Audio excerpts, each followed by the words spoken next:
आखिरी पैगंबर मोहम्मद के द्वारा किए गए जुल्म और सितम की बात चलती है तो मुसलमान एक दलील देते हैं कि मोहम्मद साहब मक्का में सताए गए थे। मोहम्मद साहब पर मक्का वालों ने जुल्म किया था, उनका बहिष्कार किया था, इसलिए उन्होंने बाद में अपना गिरोह बनाकर उन पर हमला किया। यह बात बिल्कुल सही है।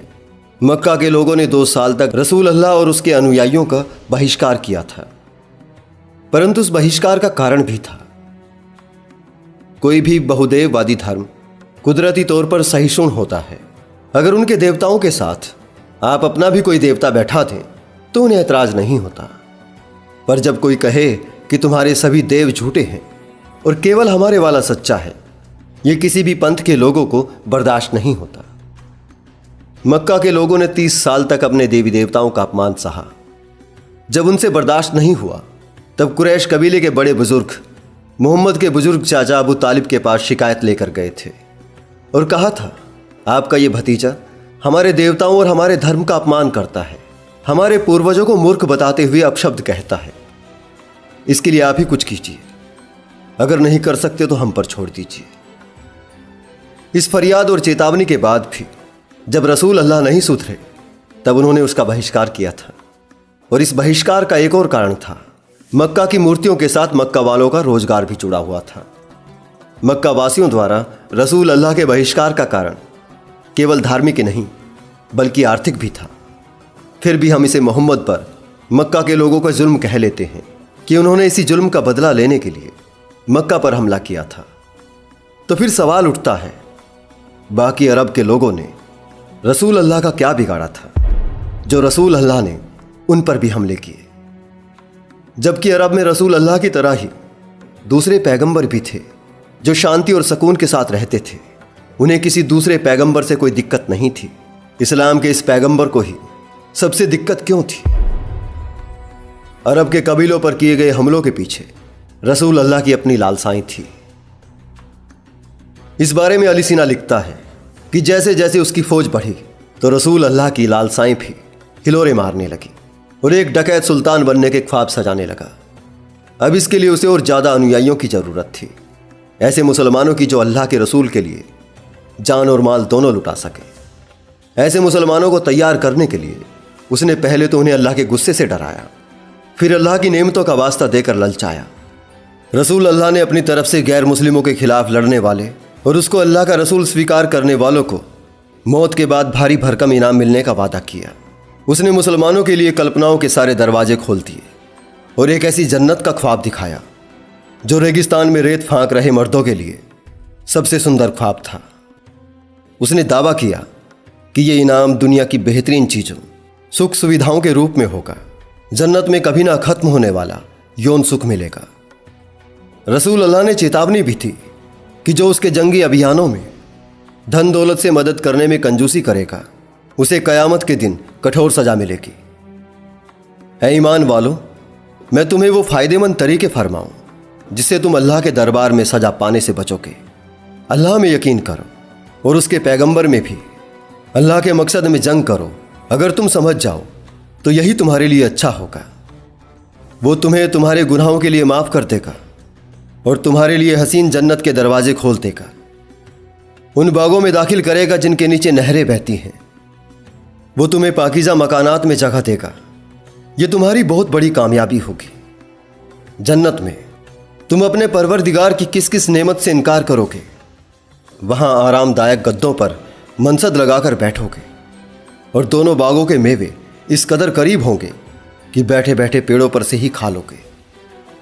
वहाँ तुम्हारे लिए ऐसी अप्सरा सी कुंवारी हसीन औरतें होंगी जिन्हें तुमसे पहले ना तो किसी इंसान ने छुआ होगा, ना नज़र उठाकर देखा होगा और ना ही किसी जिन ने।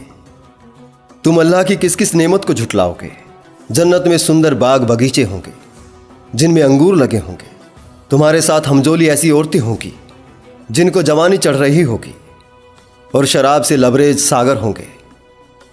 अल्लाह और उसके रसूल में ईमान लाओ और जिस माल का अल्लाह ने तुमको नाइब किया है उसमें से अल्लाह की राह में यानी जिहाद में खर्च करो, क्योंकि तुम में से जो भी अल्लाह और उसके रसूल में विश्वास करेगा और अल्लाह की राह में खर्च करेगा उसे बड़ा अज्र मिलेगा। अरब की रेत फांक रहे कुंठित मर्दों के लिए इससे सुंदर ख्वाब क्या हो सकता था।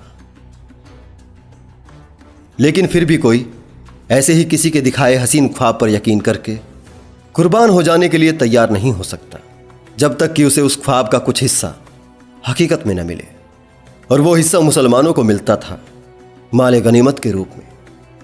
रसूल अल्लाह ने मुसलमानों को अय्याशियां करने की इजाज़त अल्लाह से दिलवाई थी। यहां तक कि वो किसी गुलाम औरत से दुष्कर्म करते हुए किसी बात से झिझके भी तो उसके लिए भी अल्लाह से इजाज़त दिलवाई गई थी।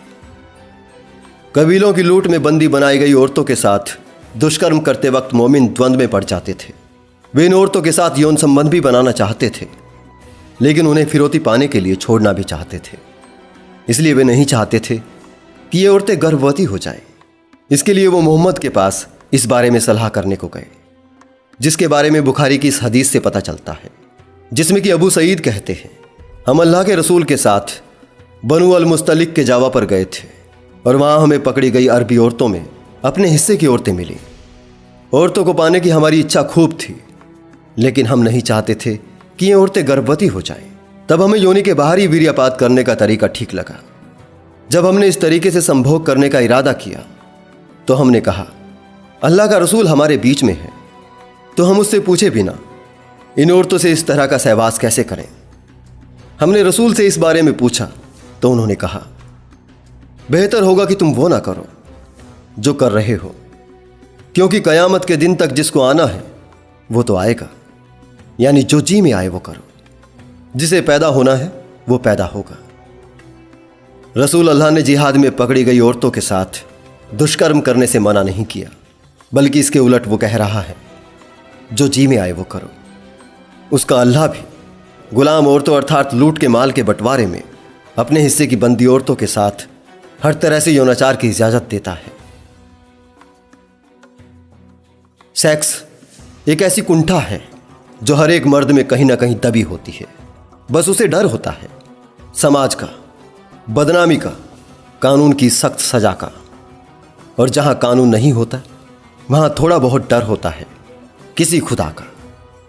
लेकिन जब हर तरह से अय्याशियों की इजाजत खुदा ही दे तो तब तो जिसके मुंह में दांत और पेट में आंत भी नहीं होती वो भी उसके लिए मर जाने को तैयार हो जाता है, क्योंकि जिंदा रहे तो माले गनीमत में लोंडियां मिलेंगी और मारे गए तो 72 हुरें और शराब की नदियां मिलेंगी।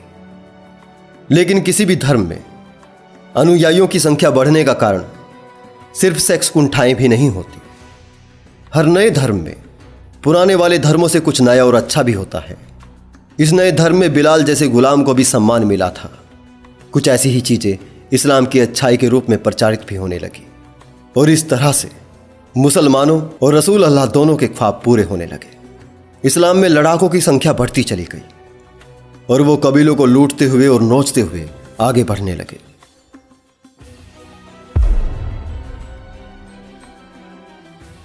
आगे अली सीना सीरत रसूल अल्लाह पेज नंबर 515 का हवाला देता है कि इब्ने इसहाक लिखता है, रसूल यहूदियों के किलों पर एक के बाद एक कब्जा करते जा रहे थे और वहां की औरतों और बच्चों को बंदी बनाते जा रहे थे। ऐसी एक कैदियों में खैबर के मुखिया किनाना की बीवी सफिया और उसकी 2 चचेरी बहनें थी। रसूल ने सफिया को अपने हिस्से में रख लिया, दूसरी कैदी औरतों को मोमिनों में बांट दिया। बिलाल सफिया को रसूल के पास लाया और ये लोग रास्ते में यहूदी मर्दों की लाशों पर चढ़कर आए थे। जब मोमिन सफिया को पकड़कर रसूल के पास ला रहे थे तो उसकी सहेलियां उसके लिए चीख रही थी और रेत उठा उठाकर उन पर फेंक रही थी। जब रसूल ने यह देखा तो उन्होंने कहा, इन चुड़ैलों को यहां से हटाओ। पर रसूल ने सफिया को वहीं खड़ी रहने का फरमान सुनाया और उसके ऊपर लबादा फेंका ताकि मोमिन ये जान सके कि उसे रसूल ने अपने लिए चुन लिया है। बुखारी ने भी कुछ हदीसों में रसूल अल्लाह की खैबर पर फतेह और सफिया के साथ दुष्कर्म के बारे में लिखा है। अनस ने कहा, जब अल्लाह के रसूल ने खैबर पर हमला किया तो हमने सुबह फजर की नमाज पढ़ी। रसूल घोड़े पर सवार हुए और अबू तलहा भी। हम अबू तलहा के पीछे घोड़े पर थे। जब रसूल शहर में दाखिल हुए तो उन्होंने कहा, हमने खैबर को मिटा दिया। जैसे ही हम लोगों की बस्ती के निकट पहुंचेंगे जिन पर हमला करना है तो उनके लिए सुबह कयामत लेकर आएगी। रसूल ने यह बात 3 बार कही। सुबह हुई तो उस शहर के लोग अपने रोजमर्रा के काम के लिए निकले और डर से चीखने लगे। मोहम्मद आ गया अपनी फौज के साथ। इतने में दिया आया और बोला हमने खैबर जीत लिया है, लोगों को कैद कर लिया है और खूब माल इकट्ठा किया है अल्लाह के रसूल, मुझे गुलाम लड़की दो। रसूल ने कहा, जाओ और कैदियों में से किसी एक लड़की को ले लो। उसने सफिया बीते को लिया। तब एक व्यक्ति रसूल के पास आया और बोला, हे अल्लाह के रसूल, आपने दिया को सफिया दे दी। अरे वो तो यहूदी कुरैजा अन-नज़ीर कबीले की मुखिया की मुख्य सेविका है, उसे तो आपके पास होना चाहिए। तो फिर रसूल ने कहा, दिया को सफिया सहित ले आओ। दिया सफिया के साथ आए और रसूल ने सफिया को देखा और दिया से कहा, कैदियों में से किसी और औरत को ले लो। अनस ने आगे कहा, रसूल ने उसे कैद से आज़ाद कर दिया और उससे शादी कर ली। साबित ने अनस से पूछा, ओ अबू हमजा, रसूल ने सफिया को मेहर में क्या दिया? उन्होंने कहा, सफिया खुद मेहर थी, क्योंकि रसूल ने उसे आज़ाद किया और शादी की। अनस ने फिर कहा, रास्ते में उम्मे सलैम ने उसे दुल्हन के रूप में तैयार किया और रात में वो रसूल के पास दुल्हन की तरह भेजी गई।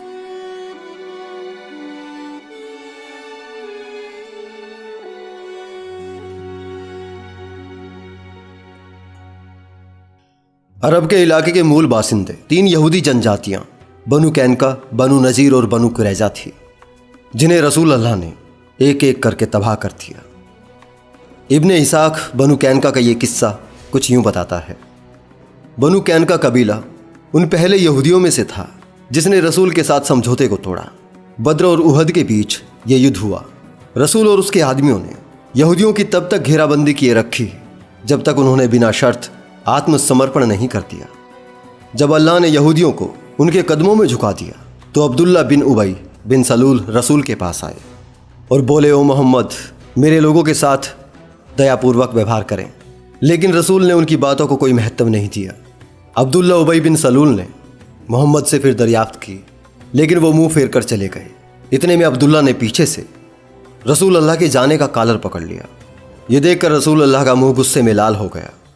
मोहम्मद ने मांग की अपना सारा माल और हथियार उसके हवाले कर दे। बनु कैनका कबीले से मिले माल का 5वां हिस्सा रसूल ने खुद के लिए रख लिया और बाकी अपने आदमियों में बांट दिया। इसके बाद बनु कैनका कबीला समाप्त हो गया। इसके बाद रसूल अल्लाह की नज़र बनु नज़ीर और बनु कुरैजा कबीले पर पड़ी। अल मुबारकपुरी लिखता है, मोहम्मद ने दावा किया था कि सबसे बड़ा फरिश्ता जिब्राइल उसके पास आया था और बोल रहा था, हे रसूल, तुम अपनी मयान से तलवार निकालो और बनु कुरैजा की बस्ती की ओर कूच करो, उनसे जंग करो। जिब्राइल बोला, वो अपने फरिश्तों के दल के साथ आगे आगे चलकर दुश्मन के किलों को हिला देगा और वहाँ के निवासियों में खौफ पैदा कर देगा। अल मुबारकपुरी आगे लिखता है, अल्लाह के पैगंबर ने अजान लगाने वाले को बुलाया और बनु कुरैजा कबीले पर हमले का ऐलान करने का हुक्म दिया। इस्लाम का अध्ययन करते हुए ये ध्यान देने वाली बात है कि अजान देने का एक अर्थ जंग के लिए आवाज़ लगाना भी है। मुसलमानों के दंगे हमेशा मस्जिद में नमाज पढ़ने के बाद ही शुरू होते हैं। मोहम्मद के पास 3000 हरावल दस्ते वाली फौज थी और अंसार मुहाजिरीन के 30 घुड़सवार थे। बनु कुरैजा पर आरोप लगाया गया कि ये मक्का वासियों के साथ मिलकर मुसलमानों के खिलाफ साजिश रच रहे हैं, जबकि मुस्लिम इतिहासकारों ने इस आरोप को खारिज करते हुए कहा है कि मक्का वासियों ने इसलिए बिना लड़े ही मोहम्मद के सामने आत्मसमर्पण कर दिया था क्योंकि इन्हें बनु कुरैजा कबीले से समर्थन नहीं मिला था। बनु कुरैजा कबीले के खिलाफ मोहम्मद की जंग 25 दिन चली।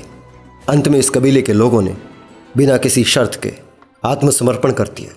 रसूल ने आदेश दिया कि इस कबीले के पकड़े गए पुरुषों के हाथ पैर बांध दिए जाए और महिलाओं और बच्चों को अलग एक जगह पर रखा जाए। बनु कुरैजा कबीले का यह हाल देखकर अब तक इस कबीले की मदद कर रहा ओस कबीला हिम्मत हार गया और इसने मोहम्मद से रहम की भीख मांगी। मोहम्मद ने अपने बीच के एक गुंडे साद को कहा कि वो यहूदियों की किस्मत का फैसला करे। साद कभी बनु कुरैजा कबीले का सहयोगी था, लेकिन इस्लाम स्वीकार करने के बाद इस कबीले के प्रति उसके मन में नफरत पनप गई थी। साद ने आरोप लगाया कि खंदक की जंग के दौरान मक्का वासियों ने तीर चलाए थे जो उसे लगे थे। साद मोहम्मद का अंगरक्षक था और मोहम्मद जानता था कि बनु कुरैजा के बारे में उसके मन में क्या है। साद का फैसला था कि उस कबीले के आदमियों का कत्ल कर दिया जाए और औरतों और बच्चों को कैदी बनाकर इनकी संपत्ति को मुसलमान लड़ाकों में बांट दिया जाए। मोहम्मद इस क्रूर फैसले पर खुश हुआ और बोला कि साद ने अल्लाह के निर्देश पर फैसला सुनाया है। वो अक्सर खुद के फैसलों का श्रेय अल्लाह को ही दिया करता था। इस बार उसने अपनी सनक पूरी करने के लिए साद को मोहरा बनाया। अल मुबारकपुरी कहता है, वास्तव में इन यहूदियों को अपने विश्वासघात के लिए ऐसी सख्त सजा ही मिलनी चाहिए थी। ये लोग इस्लाम के खिलाफ इकट्ठा हुए थे और इस्लाम से लड़ने के लिए इन्होंने बहुत से हथियार इकट्ठा किए थे, जिसमें 1500 तलवारें, 2000 भाले, 300 हथियारबंद, 500 कवच थे। अब ये सब साजो सामान मुसलमानों के कब्जे में थे।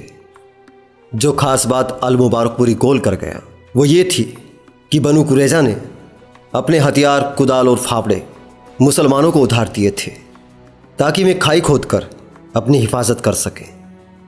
मुसलमान इतिहासकार इस नरसंहार को जायज़ ठहराने के लिए आधारहीन आरोप लगाकर बनु कुरैजा को ही इसका जिम्मेदार बताने की कोशिश करते हैं।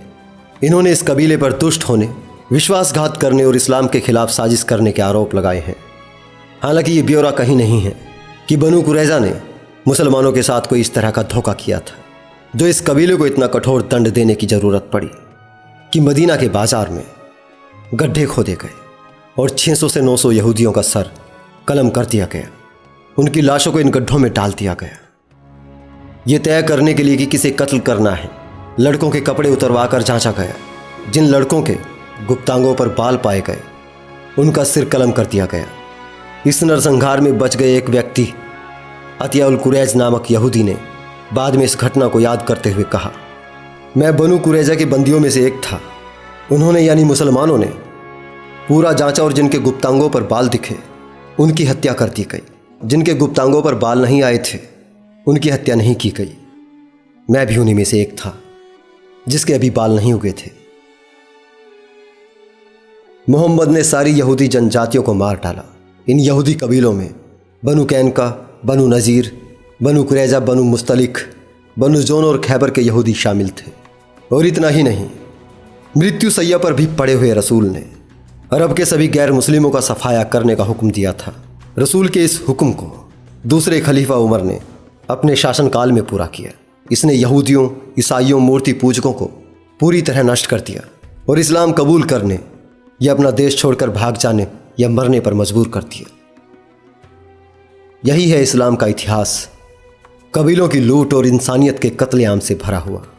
अगर इस बारे में और भी ज़्यादा डिटेल से जानकारी चाहिए, इस्लाम के इस इतिहास की पूरी जानकारी जफ़र के चैनल पर मिल जाएगी। बहरहाल मेरे इतना सब कहने का अर्थ यही है कि इस्लाम के इतिहास का हर एक पन्ना लहू से सना है। और जब यही इतिहास गैर धर्म के लोग अपने लोगों को सुनाते हैं तो वो तुमसे डरते हैं, तुमसे नफरत करते हैं। और यही इतिहास जब आपके उलेमा आपको सुनाते हैं तो तुम गैर धर्म के लोगों से नफरत करते हो। आपके ये उलेमा आपको बताते हैं कि तुम सताए जाते हो जैसे नबी सताए गए थे। लेकिन नबी सताया नहीं गया था, उसे अपना मकसद हासिल करना था, जिसके लिए उसने अल्लाह नाम की एक फेक आईडी का सहारा लिया था।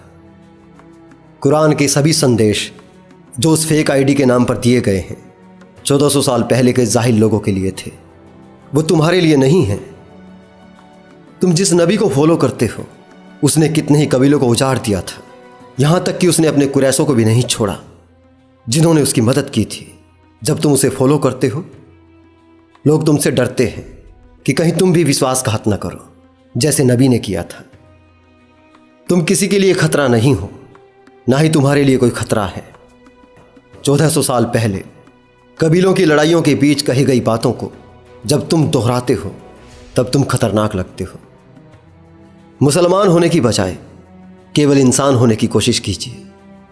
बाकी धर्मों के लोग इस बात को समझ रहे हैं, आप भी समझने की कोशिश कीजिए। अभी के लिए इतना ही दोस्तों, जल्दी ही मिलता हूं किसी और वीडियो के साथ। मेरे साथ इस वीडियो के अंत तक बने रहने के लिए आपका बहुत बहुत धन्यवाद।